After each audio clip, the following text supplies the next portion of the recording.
Hello. One of the things I'd like to do today is to go ahead and address a common question that comes up as far as inflatable hot tub ownership. And the most common one that comes up, or I should say one of the most common that comes up, is a lot of people want to know about operating costs.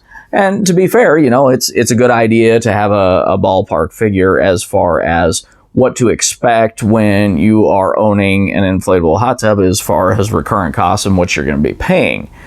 Now, that said, however, unfortunately, the question, there's so many variables to it that it's really impossible for a person to give somebody a really good answer as far as how much it's going to add to your electric bill, because there's so many variables with it.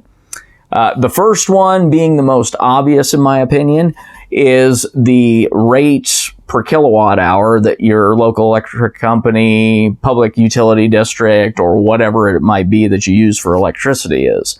There's so many variables just with that alone, so I can have a guy from Manchester in the United Kingdom saying, oh, this is how much it's going to cost you or whatever. Well, for a guy who lives in the Pacific Northwest with all these hydroelectric dams, I'm probably going to pay a lot less than the guy who lives in Manchester, okay? So because there's a huge variance in how much I pay and how much he pays in terms of the rate per kilowatt hour. So that's the first one, and in my opinion, the biggest one. The second one is where you keep your hot tub. Are you keeping it indoors? Some people set it up in their living rooms. You keep it in a garage. Are you keeping it in some form of, shelter, gazebo, whatever it might be? Are you keeping it just out in the open, totally exposed to the elements?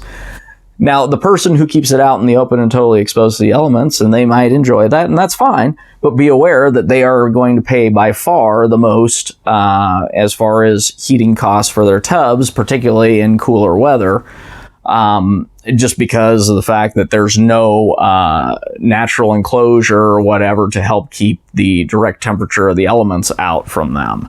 So, the person who does that's going to pay the most, whereas a person who's setting it up in their living rooms is probably going to end up paying the least because it's in a climate-controlled environment. So, that would be the second one, is the type of shelter that you're keeping it in, or no shelter. The third one would be how you're insulating the tub itself. Some people go and they get the insulation material and then they'll put their pump in some kind of a box or enclosure. Some of them will build, decking and just a wooden sort of surround around it, which helps a lot as far as retaining the heat from the tub. So those kinds of things can make a big difference in terms of operating costs. The number one thing that I would say in that respect that you can do if you don't want it looking like a tinfoil spaceship, which a lot of people don't, I'm not real fond of the look of the insulation material as well, is to go ahead and get what they call a spa blanket, or the blue bubble mat that sits there that goes on top of most hot tubs or pools that helps retain heat in there. Those can make a significant impact in and of themselves with how well your tub retains the heat. And, because the less the heater is running, keep in mind it generally is about a 900 to 1300 watt heater in an inflatable tub, that the less it runs, the better it's going to be for you as far as your power bill.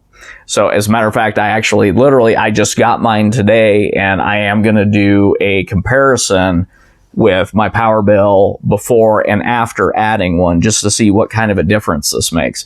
I'm doing some interesting experiments right now, and if it, so be it, if I 1 month it ends up costing me more, just so that I have the knowledge of what works and what doesn't for my given situation. And I will share the results in other videos later down the road. So anyways, those three things I would say are the biggest variables that you can have with your hot tub. The other thing, and this one I would say comes into play as well, it also depends on how much you use your tub and how much you're running the heater and the air jets or hydrojets, depending on which model you have, while you're in the tub. So if you got somebody who's, say, just maintaining temperature, leaving their tub on 24/7. All they're doing is maintaining temperature, and then maybe using it once or twice a week for, 30 to 60 minutes, 1 or 2 cycles on the air jets or on the hydrojets. They're probably going to use their power a lot less than the person who's spending, 2 to 3 hours in their hot tub, basically every night of the week and running the heater and air jets constantly while they're in the tub, because all those things use power. As I recall, the air jets run about 600 watts in and of themselves. Hydrojets, I'm not sure, since I haven't had a hydrojet tub as of yet.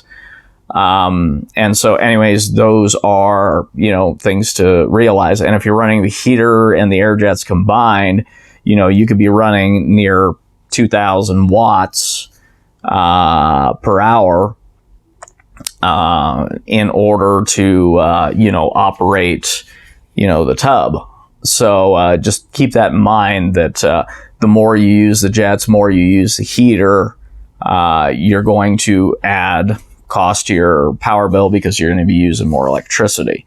So that one, in my opinion, is kind of a lesser, draw on the power bill, but it is still a little bit of a factor, so I consider it worth mentioning. But the first 3 ones that I would say there, the rate of your power company, the rate or the location in which you put your tub and what kind of shelter it's under, the way in which you insulate it or insulation type materials that you're using on it, can make a big influence or difference as far as how the tub operates in terms of, efficiency for electricity and overall cost to your bill. So anyways, those are just some of the things to be aware of when you're looking at recurrent operating costs, is to address those issues. And if you address those issues, then you can, make a huge difference in your power bill. I've talked to some folks over in England who have said that by doing nothing other than adding in the insulation blanket that I was talking about, the bubble insulation blanket to their tubs, it's literally cut their electric bill in half. Or not their electric bill, but their operating costs for their hot tub in half, I should say. And, so, I mean, that's a pretty significant impact. And it's one of the reasons why I ended up getting one, because it has a minimal impact as far as the look and function of the tub, but having a significant impact as far as operating costs for electricity. So that's all I've got on that. And thanks for watching.